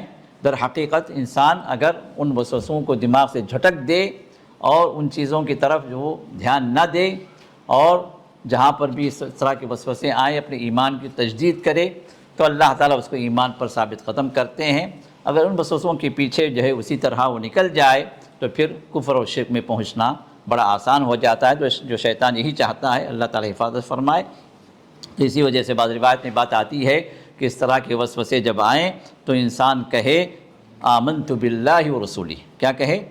آمنت باللہ و رسولی، میں اللہ پر ایمان لایا، اس کے رسولوں پر ایمان، اللہ کے رسول جو کچھ فرمائے بالکل صحیح ہے، چاہے میرے دماغ میں آئے نہ آئے، اللہ نے جو کچھ فرمایا بالکل صحیح ہے، چاہے میں سمجھوں نہ سمجھوں، میں ایمان لایا۔ تو یہ ایمان کا جب بندہ اظہار کرتا ہے تو پھر شیطان وہاں سے بھاگتا ہے۔ 398 حامیم دال ہا با ہا با، ہا با ہا با، جی بولیے۔ حامیم تو حامیم الکتاب المبین، ہاں مسند احمد، بھول گئے تھے جلدی، ہاں دال ابو داود، ہا با ابن حبان، صحیح ابن حبان، ہا با ہاں بیہقی کون ہے؟ شعب الایمان، بیہقی کے دوسری کتاب میں بھی ہیں شعب الایمان، ہا با کیا ہے؟ شعب الایمان للبیہقی۔ اور حدیث کا درجہ کیا ہے؟ صحیح۔ جہاں بخاری مسلم آ جائے وہاں پر حدیث کا درجہ نہیں دیں گے، کیونکہ بخاری مسلم کے تمام احادیث کیا ہیں؟ وہ صحیح ہے، اور جہاں بخاری مسلم کے علاوہ کوئی اور کتاب کا حوالہ ہو تو وہاں پر صحیح ہے یا حسن ہے اس کا درجہ ذکر کرتے ہیں۔ تو یہ حدیث صحیح ہے۔ عن ابن عباس رضی اللہ عنہ، عبداللہ بن عباس ارشاد فرماتے ہیں جاء رجل الی النبی صلی اللہ علیہ وسلم، ایک آدمی آیا اللہ کے رسول کے پاس، فقال یا رسول اللہ، اس نے کہا کہ اللہ کے رسول انی احدث نفسی بالشیء، میرے دل کے اندر کوئی چیز میں پاتا ہوں، مطلب کوئی وسوسہ جو ہے میرے دل کے اندر آتا ہے، اور جو ایسا وسوسہ ہے لأن اخر من السماء احب الی من ان اتکلم بہ، اوپر سے نیچے گر جانا میرے لیے آسان ہے، لیکن وہ وسوسہ میں زبان سے ظاہر کروں یہ مشکل ہے، مطلب اتنا وہ خطرناک وسوسہ۔ وفی روایہ ان احدنا یجد فی نفسه يعرض بالشيء لأن يكون حممة احب الیہ من ان يتکلم به، کوئلہ بن جانا ہم کو زیادہ پسند ہے بنسبت یہ کہ ان باتوں کو، ان وسوسوں کو ہم زبان پر لائیں۔ اے اللہ کے رسول کیا کریں؟ فقال النبی، تو نبی علیہ السلام نے فرمایا اللہ اکبر اللہ اکبر اللہ اکبر، اپنے تکبیر کو بلند کیا، کیونکہ جہاں تکبیر بلند ہوتی ہے شیطان چھوٹا ہو جاتا ہے، کمزور ہو جاتا ہے۔ اللہ کا ذکر انسان کرے۔ الحمدللہ، اسی میں ایک بات یہ بھی آتی ہے کہ آگ لگتی ہے تو آگ جو لگانے میں اکثر مواقعوں پر شیطان کا ہاتھ ہوتا ہے، شیطان آگ سے بنا ہوا، تو آگ جب لگتی ہے، آگ بھڑکتی ہے تو حدیث میں بات آتی ہے تکبیر پڑھو، اللہ اکبر کہو۔ تو اللہ کئی جگہوں پر اس بات کا تجربہ بھی کیا گیا کہ جتنی زیادہ زور سے تکبیر پڑھی جاتی ہے آگ اتنی ہی بند ہونا شروع ہو جاتی۔ کیوں؟ اس لیے کہ وہاں پر شیطان اس کی جو ہے کارگزاری ہوتی ہے۔ تو یہاں پر بھی اللہ کے سننے شاعت اللہ اکبر اللہ اکبر اللہ، 3 مرتبہ اپنی تکبیر کو بلند کیا، پھر فرمایا الحمدللہ الذی رد کیدہ الی الوسوسہ، اس اللہ کی تعریف ہے جس نے اس کے قید و مکر کو، ایمان والوں کے ساتھ ہمیشہ وہ قید و مکر کرتا ہے، ہمیشہ جو ہے ان کو شرک کی طرف لے جانے کی اس کی کوشش ہوتی ہے، تو اس کے قید کو اللہ تعالیٰ نے صرف وسوسے کے حد تک کر دیا۔ اب صرف کیا کر سکتا ہے؟ وہ دماغ میں ڈال سکتا ہے وسوسہ پیدا۔ اور وسوسے کے بارے میں بات ارشاد فرمائی گئی کہ جب تک وہ دل و دماغ کے حد تک وہ بات ہے آپ پر کوئی گرفت نہیں، جب تک کہ آپ زبان پر نہ لائیں، جب تک آپ اس کا ایکشن میں نہ لائیں، تب تک اللہ تعالیٰ کوئی گرفت نہیں کرتے۔ تو وسوسے کو اللہ تعالیٰ نے معاف کر دیا۔ جو کچھ بھی دل و دماغ میں بات آتی ہے، چاہے کفر والی ہو، شرک والی ہو، یہ گناہ والی ہو، جب تک وہ وسوسے کے حد تک ہے اللہ تعالیٰ گرفت نہیں فرماتے۔ اللہ تعالیٰ کی رحمت ہے، کیونکہ شیطان کا یہ جو ہے مشن ہے کہ ایمان والوں کو وہ ان کے ایمان سے باہر کرے، لیکن جب وہ اس کے لیے کامیاب نہیں ہوتا تو وسوسوں کی طرف وہ جاتا ہے اور وسوسوں میں وہ اپنی پناہ ڈھونڈتا ہے۔ 399 خامیم عن ابی ہریرہ رضی اللہ عنہ ان رسول اللہ صلی اللہ علیہ وسلم قال لا يلدغ المؤمن من جحر واحد مرتين، تو ایمان کے یہ بھی نشانی ہے۔ اللہ کے رسول صلی اللہ علیہ وسلم نے ارشاد فرمایا ایک مومن ایک ہی سوراخ سے 2 مرتبہ ڈسا نہیں جاتا۔ مطلب مسلمان اتنا بھولا بالا بھی نہیں ہونا چاہیے کہ آپ جو چاہے دھوکہ دے کے نکل جائے، جو چاہے جو ہے اس کو لوٹ لے، جو چاہے ارے اس کو کیا معلوم جی دنیا کیا معلوم، اس کو کچھ بھی جو ہے لا کے بیچ دیا، کچھ بھی جو ہے اس کے ساتھ جو ہے معاملہ کر دیا، آخر میں نکلا وہ معاملہ دھوکے والا۔ نہیں، یہ ایک مرتبہ انسان اگر دھوکہ کھا لے، اب انسان ایک مومن کی ایمان کی ایک فراست کیا ہے، ایمان کی ایک نشانی کیا ہے کہ وہ حذر ہو جائے، وہ جو ہے کاشن والا ہو جائے اور پھر پھونک کر قدم رکھے۔ تو ایمان کا مطلب یہ ہے کہ انسان وہاں پر دھوکے میں بار بار مبتلا نہ ہو۔ ایک بار تجربے کار نہیں رہا، تجربہ نہیں رہا، کوئی اندازہ نہیں رہا، کسی پر بھروسہ کر لیا، کچھ جو ہے دھوکہ نکل گیا، لیکن پھر جو ہے یہ دھوکے باز کیا ہوتے ہیں اکثر جو کس طرح کے ہوتے ہیں، ان کو پتہ ہوتا ہے کس کو کیسے ڈوبے ڈالنا، ہاں اس میں بڑے ماہر ہوتے ہیں، کس سے کیسے پیسے نکالنا، کس کو جو ہے کیسے جو ہے اٹکانا، یہ کیونکہ ان کا دھندا یہی ہوتا، ان کا کام یہی ہوتا، تو بڑی باتیں ایسی کرتے ہیں کہ ان سے زیادہ کوئی اللہ کا ولی ہے ہی نہیں، ایسی باتیں کرتی ہیں کہ تقویٰ پورے کا پورا انہیں پر آ کے اٹک گیا، سر کے بال سے لے کر پیر کے ناخن تک پر تقوی میں ڈوبے ہوئے ہیں، ایسی باتیں کرتے تو انسان کیا ہوتا ہے متاثر ہو جاتا ہے۔ تو ایک مرتبہ دھوکہ کھایا ہوتا ہے اس سے، لیکن پھر بھی ایسے حالات لا کے پیش کرتے ہیں کہ پھر جو اس کو مال دینے پر تیار ہو جاتا ہے۔ یہ ایسی باتیں، ایسی چیزیں میرے سامنے بھی آئی ہیں۔ تو اب یہاں پر رسول اللہ صلی اللہ علیہ وسلم جو ارشاد فرمائے کیا ہے کہ ایمان کی نشانی کیا ہے کہ تم بار بار ایک ہی جگہ سے ڈسے نہ جاؤ، ایک ہی جگہ سے تم کو جو ہے نقصان ہو رہا ہے، ایک ہی جگہ سے تمہیں جو ہے آزمائشیں آ رہی ہیں، یا کہ تم کو مصیبت میں مبتلا کیا جا رہا ہے۔ اب ایمان کی نشانی یہ ہے کہ تم اپنے آپ کو اس سے دور کرو اور جو ہے تم تدبیر کے ساتھ، کاشن کے ساتھ اس معاملے کو تم اختیار کرو۔ حامیم ہا تا نون ہا با کاف ہا با. اللہ اکبر. یہ تو بڑی آزمائش ہو گئی. ہاں حامیم مسند احمد ہا بیہقی تا ترمذی نون نسائی ہا با ابن حبان کاف مسند حاکم ہا با یہ بھی بیہقی شعب الایمان. اور صرف ہا جو آتا ہے وہ کیا ہے؟ وہ بھی بیہقی ہے لیکن کیا ہے؟ سنن الکبریٰ ہے. تو دونوں میں فرق ہے. بیہقی کی یہ دو کتابوں کا یہاں پر ذکر ہے. اور درجہ کیا ہے؟ حسن ہے. عن بریدہ بن الحصیب الاسلمی صحابی ہیں ان رسول اللہ صلی اللہ علیہ وسلم قال المؤمن یموت بعرق الجبین. اللہ اکبر. کہ مومن کی جب موت ہوتی ہے تو وہ اپنے پیشانی کے پسینے سے پہچانا جاتا. اللہ اکبر. بندے کا جب انتقال جب ہو، روح نکلنے کی جب نزا کا جو عالم ہو، روح نکلنے کا جو وقت ہو، تو اس کے پیشانی پر یہ پسینے کے قطرے جمع ہو جاتے ہیں.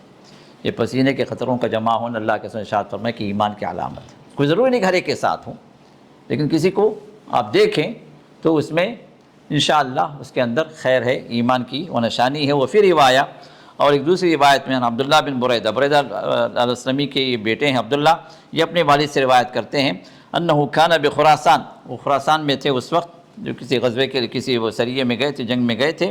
فعاد اخا لہ وہو مریض، تو اپنے ایک بھائی کی انہوں نے عیادت کی، وہ مرض میں تھے. فوجدہ بالموت، جب پہنچے تو وہ نزا کا عالم ان پر طاری تھا. وَإِذَا هُوَ يَعْرَقُ جَبِينُهُ، اس وقت جو ہے جب روح ان کی نکل رہی تھی تو ان کی پیشانی جو ہے یہ پسینہ آلود ہو گئی، پسینہ ان کی پیشانی پر ظاہر ہونے لگا. فقال اللہ اکبر، تو انہوں نے کہا کہ اللہ اکبر. سمعت رسول اللہ صلی اللہ علیہ وسلم یقول، اللہ کے رسول سے میں فرماتے ہوئے سنا، یقول موت المؤمن بعرق الجبین، مومن کی موت اس کی علامت کیا ہے؟ پیشانی پر اس کا پسینہ ہے. 401 خامیم. عن ابی ہریرہ رضی اللہ عنہ ان رسول اللہ صلی اللہ علیہ وسلم قال، اللہ کے رسول نے ارشاد فرمایا لا یزنی الزانی حین یزنی وہو مؤمن، ایمان کی حالت میں کوئی زنا کرنے والا زنا نہیں کرتا. ولا یسرق السارق حین یسرق وہو مؤمن، اور ایمان کی حالت میں کوئی چوری کرنے والا چوری نہیں کرتا.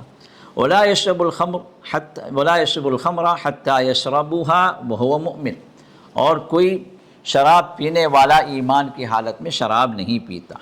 ولا ينتهب نهبة ذات شرف يرفع الناس إليه فيها أبصارهم حين ينتهبها وهو مؤمن، اور اسی طرح لوٹ مار کرنے والا کوئی قیمتی چیز کو جس کی طرف لوگوں کی نظریں ہوتی ہیں، ایک بڑی قیمتی چیز ہوتی ہے، اس کو لوٹتا ہے کوئی انسان، تو ایمان کی حالت میں وہ لوٹتا نہیں. ولا يغل احدكم ولا يغل احدكم حين يغل وهو مؤمن، اور مال غنیمت میں خیانت ایمان کی حالت میں کوئی ایمان والا نہیں کرتا. فَإِيَّاكُمْ وَإِيَّاكُمْ، تو لہٰذا ان معاملات سے، ان گناہوں سے اپنے آپ کو بچاؤ. اب یہاں پر رسول اللہ صلی اللہ علیہ وسلم نے فرمایا کہ ایمان کی حالت میں یہ گناہ نہیں ہوتے. کیوں؟ ایمان اگر کامل اگر ہوتا تو ان گناہوں سے آدمی اپنے آپ کو بچا لیتا. ان گناہوں میں مبتلا ہونے کا مطلب یہ ہے کہ یہ گناہ اللہ کی نافرمانی ہے، اور ایمان کی کمی کی وجہ سے انسان ان گناہوں کے اندر وہ ملوث ہوتا ہے، یا جب ان گناہوں کے اندر کوئی انسان داخل ہوتا ہے تو اس کا ایمان یا تو کمزور ہو جاتا ہے یا ہٹ جاتا ہے. وقتی طور پر ایمان ہٹتا بھی، ذرا کمزور ہوتا ہے، ایمان اس سے جدا بھی ہوتا ہے. آگے عبداللہ بن عباس جو ہے اس کی مثال بھی بیان فرماتے ہیں. وَالتَّوْبَةُ مَعْرُوضَةٌ بَعْدُ، اور اس کے بعد جب توبہ جو وہ کرتا ہے تو پھر اس کا ایمان پھر اس کے ساتھ واپس آ جاتا ہے. وللبخاری، اور بخاری کی روایت عن ابن عباس رضی اللہ عنہ، عبداللہ بن عباس فرماتے ہیں ان رسول اللہ صلی اللہ علیہ وسلم قال، اللہ کے رسول نے ارشاد فرمایا لا یزنی الزانی حین یزنی وہو مؤمن، وہی حدیث ہے جو اوپر جو ذکر کی گئی. ولا یشرب الخمر حین یشربها وہو مؤمن، ولا یسرق حین یسرق وہو مؤمن، چوری ہو، زنا ہو، شراب خوری ہو، یہ ایمان کی حالت میں کوئی نہیں کر سکتا۔ قال ابن عباس تفسیرہ، ابن عباس جو تفسیر فرماتے ہیں ینزع منہ الایمان، ایمان اس سے نکال دیا جاتا ہے اس وقت میں، لأن الایمان نزیہ، اس لیے کہ ایمان جو ہے یہ گناہوں سے دور رہتا ہے۔ جہاں گناہ ہو اور ایمان بھی اس کے اندر خلط ملط ہو، یہ ممکن نہیں ہے۔ انسان گناہ میں اسی وقت مبتلا ہوتا ہے جب اس کے ایمان کے اندر یا تو ایمان اس سے ہٹ جائے یا ایمان کے اندر کمی آ جائے۔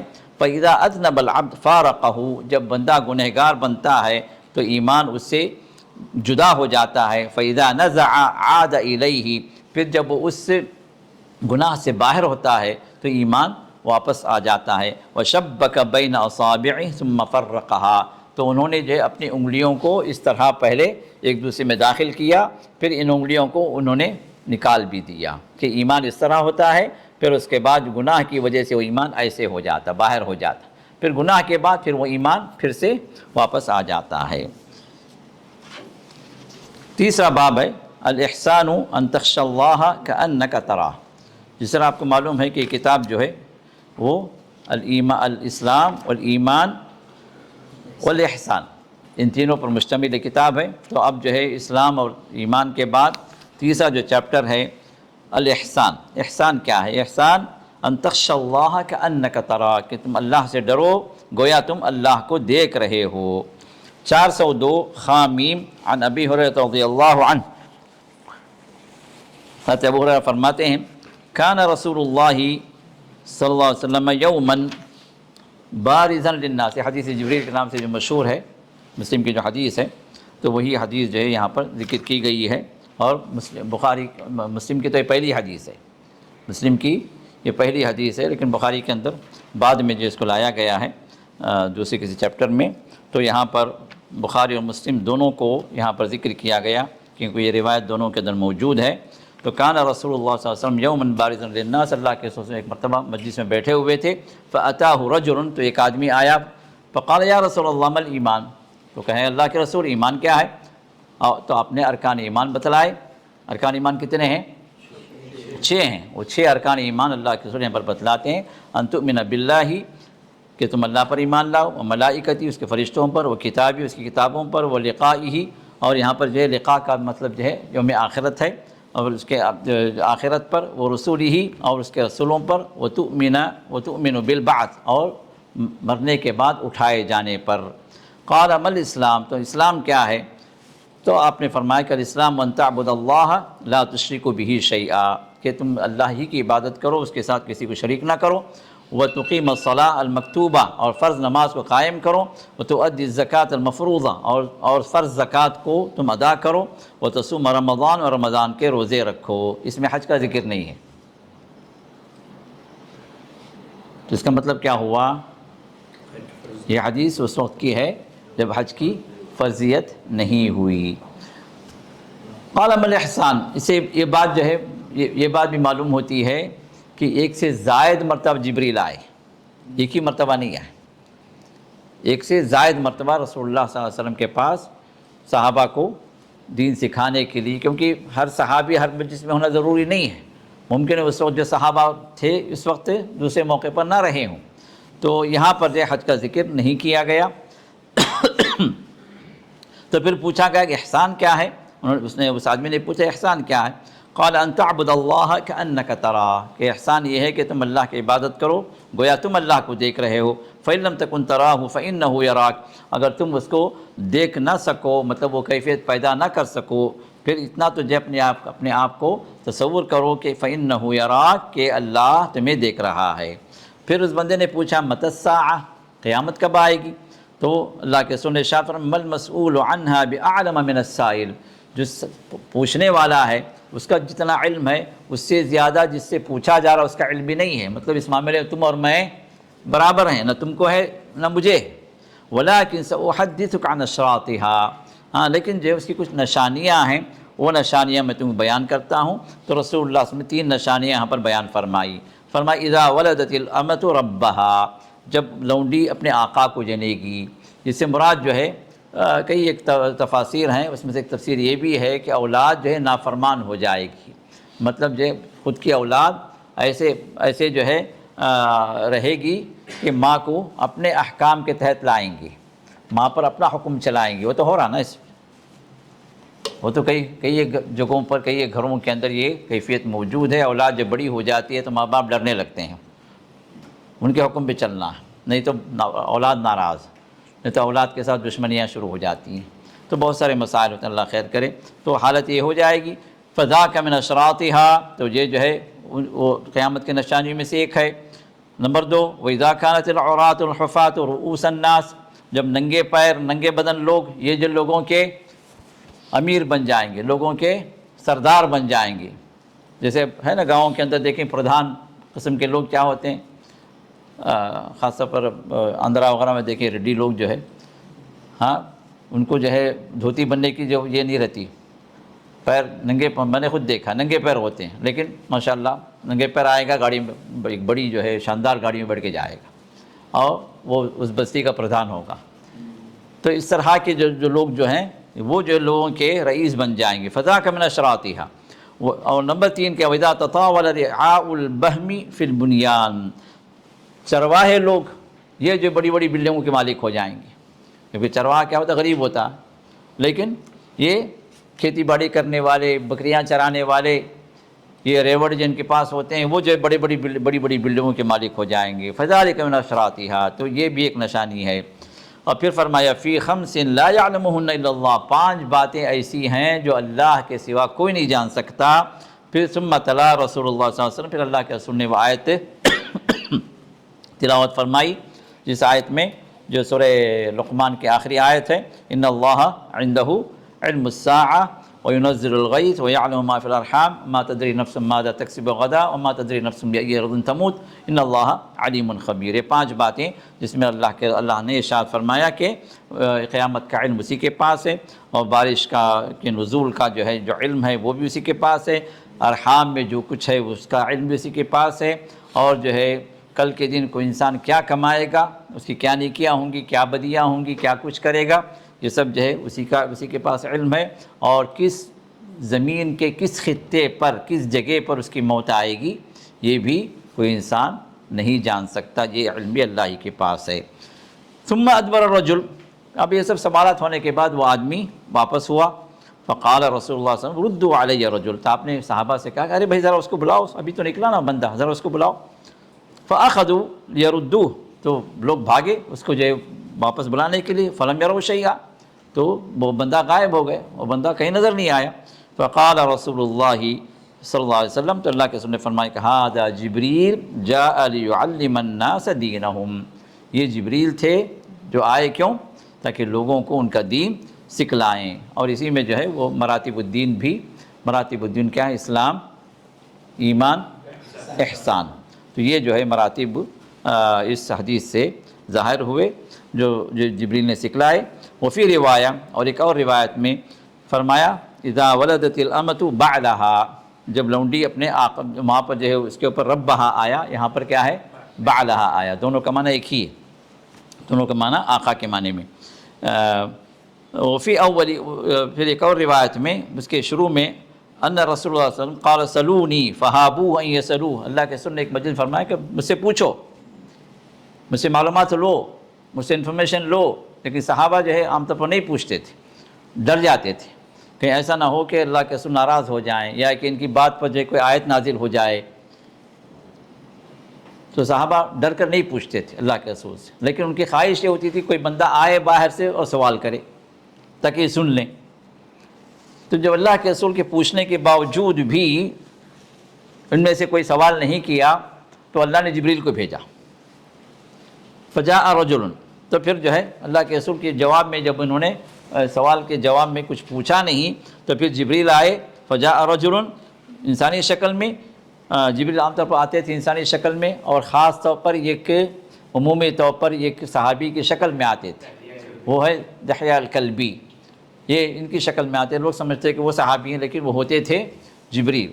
کئی مواقعوں پر ان کی شکل میں آئے ہیں، اور کئی اب یہاں پر جو ان کی شکل میں نہیں، ان کی شکل میں ہوتے تو صحابہ پہچان لیتے بھائی یہ دحیہ ہیں، لیکن یہاں پر جو وہ شخص کی شکل میں آئے جو کبھی انہوں نے دیکھا ہی نہیں، اور نہ جو ہے ان کے مدینے کے سے ان کا تعلق تھا، تو ایک اجنبی کی شکل میں آئے اور سوالات کیے. فجلس عند رکبتیہ، تو آپ کے زانوں کی طرف آپ بیٹھ گئے. فقال یا رسول اللہ علیہ السلام، پھر جو اسلام کے انہوں نے سوال کیا، پھر جو ہے ہر سوال پر جو ہے انہوں نے آخر میں صدقت، آپ بالکل سچ کہا، یہ جو ہے الفاظ آپ کہتے رہے. اور اس کے اندر جو ہے اس روایت میں وَتُؤْمِنَ بِالْقَدْرِ كُلِّهِ، اور پوری تقدیر پر تم ایمان لاؤ. تقدیر پر ایمان بھی اس میں مذکور ہے، اوپر کی روایت میں تقدیر پر ایمان مذکور نہیں ہے. قال فی الاحسان، اور احسان کے بارے میں کہا ان تخشى اللہ کأنک تراہ، تم اللہ سے ڈرو گویا کہ تم اس کو دیکھ رہے ہو. اس سے پہلے کی روایت میں کیا تھا؟ ان تعبد اللہ، کہ تم اللہ کی عبادت کرو اس طرح گویا تم اللہ کو دیکھ رہے ہو. عبادت کے وقت یہ کیفیت تم اپنے اندر پیدا کرو. یہاں پر کیا ہے؟ عمومی طور پر ہر کام کرتے وقت تم اللہ سے ڈرو ایسے کہ گویا تم اللہ کو دیکھ رہے ہو. وقال فیہا، اور اس کے اندر جو آپ نے نشانیوں کے طور پر قیامت کی آپ نے یہ بات بھی ارشاد فرمائی وَإِذَا رَأَيْتَ الْحُفَاةَ الْعُرَاةَ الصُّمَّ الْبُكْمَ مُلُوكَ الْأَرْضِ، جب تم دیکھو کہ ننگے پیر، ننگے بدن والے اور جو گونگے بہرے، یہ جو ہے زمین کے مالک ہیں. یہ لوگ جو بادشاہوں کے درجوں پر آ گئے، حکومتیں ان کے پاس آ گئیں، تو پھر سمجھو کہ یہ قیامت قریب ہے. وفی آخرہا، اور اس روایت کے آخر میں آپ نے فرمایا ھذا جبریل اراد ان تعلموا اذ لم تسألوا، یہ جبریل آئے تاکہ تمہیں سکھائیں تمہارے دین کو، جب تم نے سوال نہیں کیا تو اللہ نے جبریل کو بھیجا. اذ لم تسألوا، اگر تم پوچھ لیتے نا تو پھر یہ نہیں آتے. تم نہیں پوچھے کیونکہ یہ دین کے اہم ترین باتیں ہیں، یہ مراتب الدین ہیں، ہر مسلمان کو جو ہے اس کا علم ہونا چاہیے. تو اللہ تعالیٰ نے جبریل کو اللہ نے مہیا کیا اور ان کو بھیج کر تمہیں دین سکھلایا. تو اللہ نے اتنا اہتمام کیا، تو ہمارے لوگوں کے اندر اہتمام کیا ہے؟ لوگ جو ہے چلے کاٹ لیتے ہیں، ہاں 4 مہینے لگا کے آتے ہیں. بھائی مراتب الدین کیا ہے؟ یہ کیا ہوتا ہے؟ دین میں مراتب بھی ہیں کیا؟ دین ہے، پوچھ کے دیکھیں آپ. 1 سال لگا کے آتے ہیں، پوچھیں آپ مراتب الدین کیا ہے؟ نہیں پتہ. اور اللہ تعالیٰ نے جب صحابہ سوال نہیں کیے تو اللہ نے جبریل کا انتظام کیا، جاؤ سکھاؤ جا کے. اور روایت سے بات کا پتہ چلتا ہے کہ 1 مرتبہ نہیں، 1 سے زائد مرتبہ آئے، کیونکہ روایات مختلف ہیں، تو 1 سے زائد مرتبہ آئے، کیونکہ یہ دین کی اہم ترین معلومات ہیں کہ انسان دین کے مراتب کو جانے، اسلام کیا ہے، ایمان کیا ہے، احسان کیا ہے، ان کو اس کا دین وہ اس کا علم وہ حاصل کرے. جی ہاں، مطلب جو ہے جو ناقاب، جو اس کے اہل نہیں ہے، مراد کیا ہے؟ اس کے اہل نہیں. جیسے جو حدیث میں یہ بات آتی ہے نا اذا وسدت الامانۃ الی غیر اہلھا، جب امانت جو ہے ان کو سونپ دی جائے جو اس کے اہل ہی نہیں ہے. حکومتیں ان کو آ جائیں گی، ذمہ داریاں ان کو دے دی جائیں گی جب اس کے اہل ہی نہیں ہے. آج ہے ہی نہیں ہے. جمہوریت میں ہوتا کیا ہے؟ جمہوریت جو ہے، ہم جو کہتے ہیں کہ جمہوریت کا نظام جو اسلام کے خلاف اس لیے کہتے ہیں کہ جمہوریت کے اندر کیا ہوتا ہے کہ ایک عقل مند اور بیوقوف دونوں برابر ہوتے ہیں. اسے بھی ووٹ کا حق ہے، اسے بھی ووٹ کا حق ہے. بیوقوف کے جو ہے کہ ووٹوں کو جو لے لیا جاتا پیسے دے کر، بلکہ عقل مند بھی اس میں بہہ جا رہے ہیں، چھوڑو. لیکن کیا ہے کہ اصل جو ہے حکومت اختیار کس کو ہے؟ جو اہل الرائے والعقد، اہل الحل والعقد، جن کے پاس اللہ تعالیٰ نے سنجیدگی دی ہے، جن کو علم دیا ہے، جن کو عقل دیا ہے، جو معاشرے کے کریم ہیں، وہ جو مل بیٹھ کر کسی کو چنے. یہ ہے اصل میں، تاکہ مناسب آدمی یہ جو ہے ذمہ دار بنے، یہ حکومت پر آئے جس کے ذریعے سے خیر پھیلے. یہ مقصود ہوتا ہے. اب یہاں پر مقصود جمہوریت کے اندر کیا ہے؟ ہر کس و ناکس، ہر چھوٹا بڑا جو ہو گیا اس کو حق ہے. اب 10 آدمی ہیں، اس میں 8 بیوقوف ہیں. اب 8 بیوقوف کسی کو بنا دیا ایک بیوقوف کو، تو وہ بن گیا، وہ بیوقوف سب کا رئیس بن گیا. ایسے ہی چل رہا نا. تو حکومتیں ایسی ہی ضائع ہو رہی ہیں. حکومتوں کے اندر جو فسادات اور خرابیاں جو پیدا ہو رہی ہیں، جو ہو چکی ہیں یا ہو رہی ہیں، جو ہم دیکھ رہے ہیں، یہ جو ہے یہ سب اسی کا نتیجہ ہے. تو رسول اللہ صلی اللہ علیہ وسلم یہاں پر جو آپ بیان فرما رہے ہیں وہ یہ کہ یہ حکومتیں جو ہے زمینوں کے مالک مطلب حکومتوں کے مالک وہ لوگ ہو جائیں گے جو اس کے اہل نہیں ہوں گے، جن کے پاس نہ علم ہوگا، نہ تمیز ہوگی، نہ تہذیب ہوگی۔ اب ایسے لوگ جو ہے جب حکومت کے مالک بنیں گے تو ہوگا کیا؟ وہی ہوگا جو اپنے طریقے پر وہ لوگ ان کو لے کے جائیں گے۔ اللہ حفاظت فرمائے۔ چیپٹر نمبر 4، باب توحید اللہ تعالی باسمائہ و صفاتہ، اللہ کی توحید کے بارے میں اور اس کے اسماء، اس کے نام اور اس کی صفتوں کے بارے میں یہ چیپٹر ہے، یہ باب۔ 403 خامیم عن ابی ہریرہ رضی اللہ عنہ، اللہ کے حضرت ابو ہریرہ فرماتے ہیں ان رسول اللہ صلی اللہ علیہ وسلم قال ان للہ 99 اسما 100 الا واحدہ من حفظها، اور ایک روایت میں من احصاها دخل الجنہ واللہ وتر یحب الوتر۔ تو اس میں پہلی بات یہ بیان کی گئی کہ اللہ تعالیٰ کے، بے شک اللہ تعالیٰ کے 99 نام ہیں۔ اب 99 آپ نے فرمایا تو اس کے آگے وضاحت بھی فرمائی، کیونکہ اکثر جگہوں پر چونکہ جو ہے رسول اللہ کے مخاطبین کون ہوتے تھے؟ یہ صحابہ ہوتے تھے جو پڑھے لکھے نہیں ہوتے تھے، ان کو رسول اللہ سے بالکل واضح انداز سے سمجھاتے تھے۔ آپ نے جو ہے جب مہینے کے بارے میں بیان کیا تو آپ نے فرمایا کہ الشہر ہاکذا ہاکذا ہاکذا او ہاکذا ہاکذا ہاکذا۔ کیا کیا آپ نے؟ ہاں، آپ نے پہلے جو 3 مرتبہ یہ 10 انگلیاں کھول کر بیان کی۔ مہینہ جو ہوتا ہے 30 دن کا ہوتا ہے، تو 3 مرتبہ آپ نے ایسے 10 انگلیاں بتائیں۔ پھر اس کے بعد فرمایا کہ یا پھر ہاکذا ہاکذا ہاکذا، ہاں، ایک انگلی آپ نے بند کر دی، 29۔ تو یہ صحابہ کو سمجھانے کا آپ کا انداز ہوتا تھا تاکہ بالکل واضح انداز میں ہر ایک سمجھ جائے۔ تو یہاں پر بھی اللہ کے رسول نے جب فرمایا کہ اللہ تعالیٰ کے 99 نام ہیں، تو پھر آپ نے فرمایا کہ 99 معلوم ہے، 99 کب آتا ہے؟ اس کے بعد 100 آ جاتا، تو 100 کو ایک کم۔ آپ نے کیا فرمایا؟ 100 کو 100 الا واحدہ، 100 مگر ایک کم، تو 99 ہو گئے۔ 100 میں سے ایک نکال دیے تو کیا ہو گیا؟ 99 بن گئے۔ تو پھر آپ نے فرمایا کہ من حفظہا، جو ان کی حفاظت کرے، اور دوسرے الفاظ کے من احصاہا، جو ان کا احصاء کرے، دخل الجنہ، وہ بندہ جنتی ہے۔ واللہ وتر یحب الوتر، اور اللہ تعالیٰ وتر ہے، تعاقدت کا، اللہ تعالیٰ تعاقدت والے ہیں، یحب الوتر، اور آپ تعاقدت کو پسند کرتے ہیں۔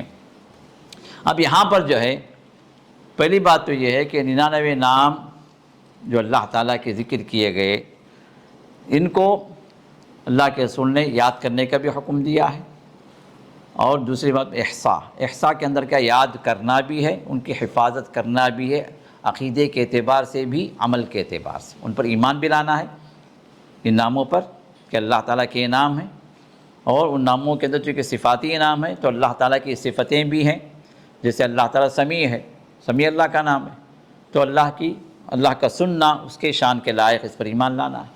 بصیر ہے، انسان بھی بصیر ہے، انسان بھی سمیع ہے، انسان بھی سنتا ہے، دیکھتا ہے، لیکن کیا اللہ تعالیٰ بھی انسان جس طرح سنتا ہے دیکھتا ہے، کہ اللہ تعالیٰ بھی اسی طرح سنتا دیکھتا ہے؟ نہیں، یہ اس کے محدود طاقتوں کے مطابق، اور اللہ تعالیٰ اپنی لامحدود جو اس کی جو طاقتیں ہیں، اس کی اپنی شان ہے، اس کی جو عظمت ہے، اس کے مطابق جو وہ سنتا ہے، دیکھتا ہے۔ تو اللہ تعالیٰ کی ان صفات کے معنی جاننا، ان ناموں کے معنی جاننا، اور جو ان پر ایمان لانا، ان کی کیفیات میں داخل نہیں ہونا، اور اس میں جو کچھ کہا گیا اس کی تعویل اپنی طرف سے نہیں کرنا، کسی صفت کو معطل نہیں کرنا، کسی سے بیکار نہیں سمجھنا، کسی کو جو ہے کسی صفت کا انکار نہیں کرنا، جو بھی ثابت ہے ان سب پر انسان ایمان لائے، اور ان ناموں کو یاد بھی کرے، اور ان ناموں کے مطابق وہ عمل بھی کرے۔ کیسے؟ اب اللہ تعالیٰ رزاق ہے، اللہ کی صفت کیا؟ رزاق۔ تو اللہ تعالیٰ رزق دینے والے، ہر بندے کا رزق اللہ نے متعین کیا ہے، اس کا رزق وہ برابر پہنچائے گا، اس کا رزق وہ برابر پہنچائے گا، چاہے وہ مجھے نہیں چاہیے، جا کے غار میں بیٹھ گیا، پتھر بند رکھ لیا، مجھے رزق نہیں چاہیے، لیکن اللہ نے اس کا رزق اگر رکھ دیا ہے تو وہاں پر بھی پہنچائے گا، کہ اس کا رزق پہنچنا۔ تو اللہ تعالیٰ رزاق ہے، اور اب اس کی رزاقیت ایسے ہے کہ ہر بندے کو اللہ تعالیٰ اپنے طریقے سے رزق پہنچاتا ہے، جو رزق اس کو دکھا گیا ہے اور اس برابر اس کو پہنچنا۔ اب یہ رزاق کی صفت کسی اور کو بندہ دیتا ہے تو اس میں اپنے اللہ کی رزاقیت پر ایمان نہیں لایا۔ نام کے لیے بت کہتے ہیں بھائی، رزق کے لیے ہمارے صوفی حضرات، پیر حضرات کہتے ہیں 1001 مرتبہ فجر کے بعد بیٹھ کے یا رزاق یا رزاق یا رزاق پڑھو، رزق بڑھ جائے گا۔ کہاں سے لائے بھائی؟ یہاں 1001 مرتبہ یا رزاق پڑھتا ہے، اس کے بعد جا کے خبر پہ سجدہ کرتا ہے، بابا بڑی تکلیف ہے، جاب نہیں ہوں، جاب سے نہیں ہوں، بڑی پریشانی ہے، کہیں جاب دلا دو۔ یہاں یا رزاق 1001 مرتبہ پڑھا، اور وہاں رزاق سمجھ رہا ہے کس کو؟ اس خبر والے کو۔ تو اس کا یہ 1000 مرتبہ ورد کرنا کا کام آئے گا؟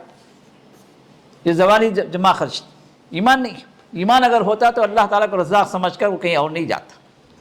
تو اللہ کی صفت پر ایمان لانا بھی اور اس کے مطابق عمل بھی، یہ سب احسان میں داخل ہے۔ تو اسی وجہ سے احسان کا کیا ہے مطلب؟ کیا ہے؟ پوری طرح اس کی حفاظت ہو، معنی کے لحاظ سے بھی، یاد کرنے کے لحاظ سے بھی، عقیدے کے لحاظ سے بھی، عمل کے لحاظ سے۔ تو جو ان ناموں کو احسان کرے گا، ان کی حفاظت کرے گا، اللہ کا وعدہ کیا ہے اپنے رسول کے ذریعے سے؟ وہ جنت میں داخل ہوگا انشاءاللہ۔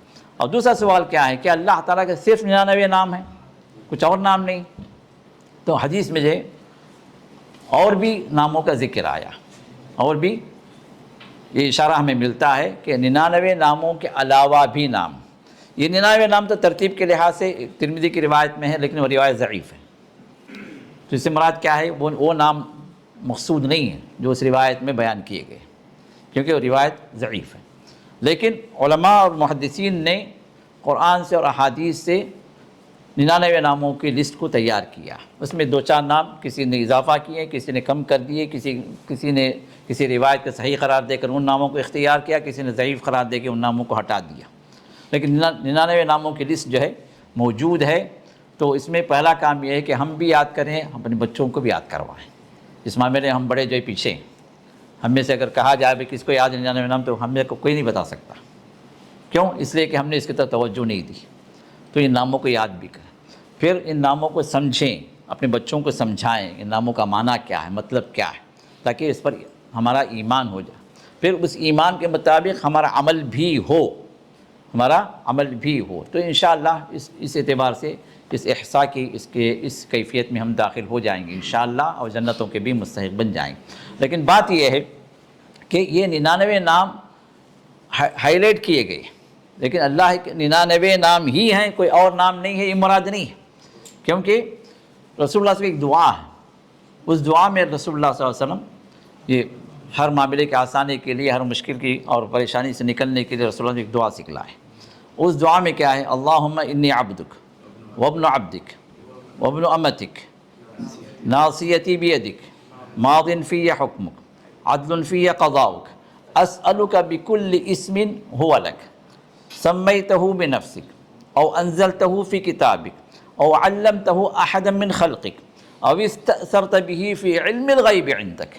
اے اللہ، میں ان ناموں کا وسیلہ لے رہا ہوں جو نام تو نے اپنے لیے خاص کر دیے، یا اپنے مخلوق میں سے کسی کو سکھا دیے، یا وہ نام جو تو نے اپنے لیے خاص کر لیے کسی کو نہیں بتایا،